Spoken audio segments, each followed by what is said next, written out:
Bonjour tout le monde. בוקר טוב, חודש טוב. Chodesh Mevorach. Shavuot. Félicitations pour cette initiative extrêmement bénéfique de la Yeshiva Online. Et à la demande de mon ami David Altar, à qui je ne peux rien refuser, nous allons étudier Orot HaTeshuvah. Voilà. Orot HaTeshuvah, livre très important dans la pensée du Rav Kook, un des livres principaux. On peut dire qu'il y a trois piliers dans l'enseignement du Rav Kook qui sont Orot HaTeshuvah, Orot et Orot HaKodesh. C'est dans cet ordre-là, en général, qu'il est bon d'étudier ces livres.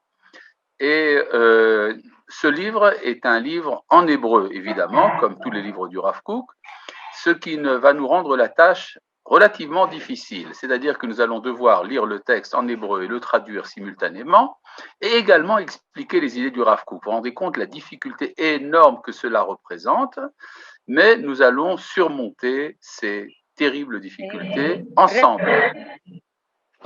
Est-ce qu'on peut voir qui sont des gens qui ne comprennent pas du tout l'hébreu? Ah oui, bien sûr. Bah, écoutez, vous pouvez toujours essayer. Hein.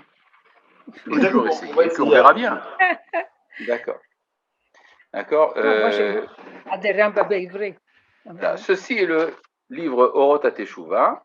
Il y a plusieurs éditions en vérité.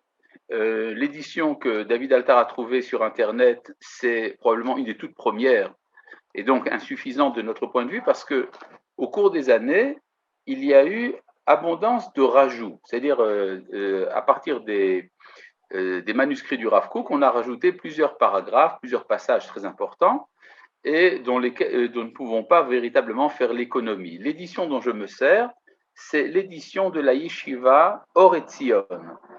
Il s'agit à partir de la deuxième édition de Or Etzion, c'est là que vous avez à peu près l'édition complète.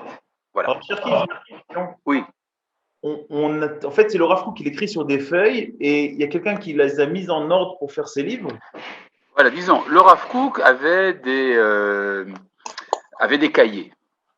Et dans ces cahiers, il écrivait occasionnellement ses pensées sur tous les sujets possibles, aussi bien en halacha qu'en pensée juive. Et après, ça a été classé. Ça a été classé en ordre. Le classement a été fait par essentiellement deux de ses élèves, son fils, le Rav Tzvi Yehuda Kook, et le Rav Anazir, le Rav David HaKohen de Jérusalem, qui a fait le Orot HaKodesh. Il y a encore d'autres recueils, mais ça, c'est l'essentiel. Pour ce qui est de Orot HaTeshuvah, exceptionnellement, les trois premiers chapitres ont été écrits par le Rav Kook lui-même selon l'ordre. C'est-à-dire que le Rav Kook a fait un effort énorme de mise en page de ses propres pensées. Mais pour ce qui est de la suite, c'est son fils, le Rav Tzvi Yehuda Kook, qui a réuni en 17 chapitres l'essentiel de la pensée du Rav Kook sur la Teshuvah. Et après, il y a eu des ajouts, des additifs et tout le reste. Voilà. Donc, dans ce livre-là, vous avez au moins les trois premiers chapitres sont ordonnés selon la pensée du Rav Kook. Dans cette édition-là, à nouveau, vous avez ici deux choses importantes qui manquent dans l'édition que David a tout à l'heure présentée. C'est tout d'abord, il y a un texte du Rav Kook tiré de Igrot Ria, de ses épîtres, de sa correspondance.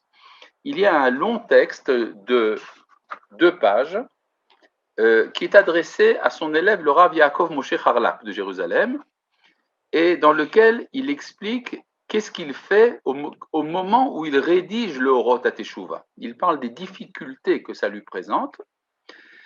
Après, vous avez, et donc ça se trouve dans l'édition de Or Etzion, ça s'appelle Biyisod Hakol HaHasbara HaKlalit Shel Bitron HaTeshuvah, le voilà. Et après les 2 pages, vous avez ici une petite introduction très courte du Rav Kook, dans laquelle il parle également de son livre. Ça se trouve dans toutes les éditions. Voilà.